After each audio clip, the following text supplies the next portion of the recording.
Red sandalwood smuggling जिसने south India में हलचल मचा रखी है, आज हम आपके लिए लाए इंटरनेशनल स्मगलर्स की कहानी कि वो कैसे ये स्मगलिंग रैकेट चलाते हैं। गंगी रेड्डी और साहू भाई कोई साधारण नाम नहीं है। कई हजार करोड़ रुपए के लाल चंदन की स्मगलिंग के रैकेट पर नजर डाले तो पता लगेगा कि ये दो लोग किंगपिन हैं। गंगी रेड्डी जो एक बार पुलिस की हिरासत में था, जो आंध्र प्रदेश से ऑपरेट करता था, जबकि उसका क्राइम पार्टनर साहू भाई चेन्नई से ऑपरेट करता था। इन दोनों की जोड़ी ने लालचंदन की स्मगलिंग को इंटरनेशनल लेवल रैकेट बना दिया था, जो कि इन दिनों के परफेक्ट वर्क कॉम्बिनेशन की वजह से ही पॉसिबल हुआ था। इनमें से हर किसी को अपने अलग अलग एरियाज पर कंट्रोल था। वो एरिया सिर्फ उनकी जुरिस्डिक्शन में ही आते थे। गंगी रेड्डी और साहू भाई दोनों एक दूसरे से डायरेक्टली कनेक्टेड थे और दोनों मिलकर ही साथ में ऑपरेशंस हैंडल करते थे। इस मेजर रैकेट को कंट्रोल करने के अलावा उन दोनों के काम में एक चीज और कॉमन थी, और वो थी बड़े नामों को अपनी जाल में फंसाना और अपने कारोबार को सेफ रखना।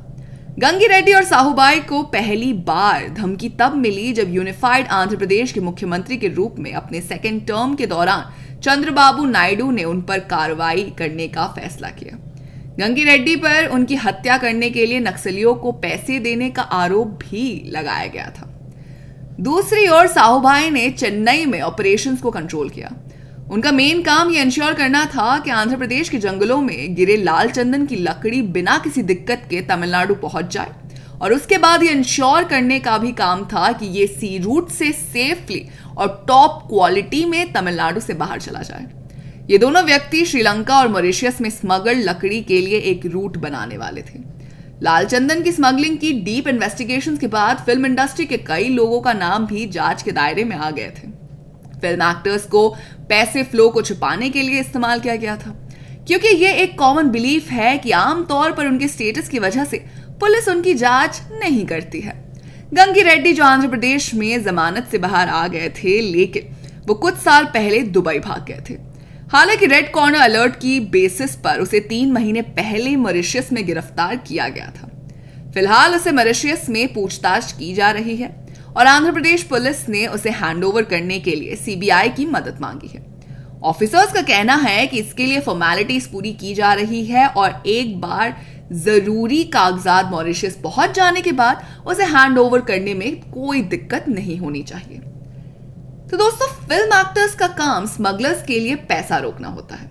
इन्वेस्टिगेशन से पता चलता है कि उन्होंने पैसा रखने के लिए उन पैसों का 10% कमीशन चार्ज करते हैं, और आने वाले दिनों में आंध्र और तमिलनाडु दोनों से कई और फिल्मी हस्तियां इन्वेस्टिगेशन के दायरे में आएंगी। गंगी रेड्डी को आंध्र प्रदेश लाने के प्रोसेस के शुरू होते ही ईडी यानी एनफोर्समेंट डायरेक्टोरेट जांच में शामिल हो गई। ईडी ने गंगी रेड्डी के खिलाफ prevention of money laundering act के तहत केस दर्ज किया है। उसके द्वारा किए गए हर छोटे से छोटे लेन देन की ईडी जांच कर रही है। ईडी की भी मदद कर रही आंध्र प्रदेश पुलिस का कहना है कि पैसों का लेन देन बेहद अहम है। हम जानते हैं कि एक्स मिनिस्टर्स और कई अदर पॉलिटिशियंस और एक्टर्स को पे किया गया है। इस पैसे के लेन देन का भांडाफोड़ होने के बाद फॉरेस्ट डिपार्टमेंट और पुलिस ऑफिसर्स की भूमिका भी सामने आ ही जाएगी।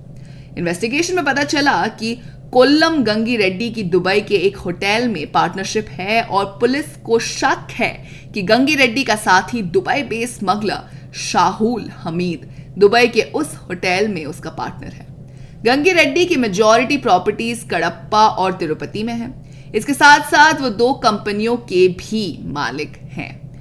तो गंगी रेड्डी और साहू भाई दोनों स्मगलर्स से इंस्पायर्ड कोई डेंजरस कैरेक्टर पुष्पा 2 के लिए भी बनाया जा सकता है, क्योंकि जाहिर सी बात है पुष्पा 2 में पुष्पा के लिए अब कंपटीशन बढ़ने वाला है।